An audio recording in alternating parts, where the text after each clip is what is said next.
Чи є різниця між тим, як водять чоловіки і жінки машину? Ні, думаю, що немає різниці. Це якісь гендерні упередження і стереотипи. Деякі жінки можуть водити навіть краще чоловіків. Звичайно, дівчата водять більше акуратніше і спокійніше, чоловіки більш агресивніше. Особливо, якщо в них є БМВ, то це взагалі просто ужас. Без шашок не обходиться. Так, я думаю, є різниця, жінки водять їх гірше. Чому гірше?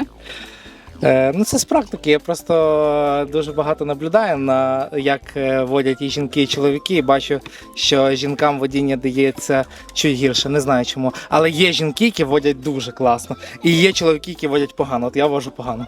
Ну а я деколи плутаю лівий і правий поворотник. Ну але в мене БМВ, тому це не страшно.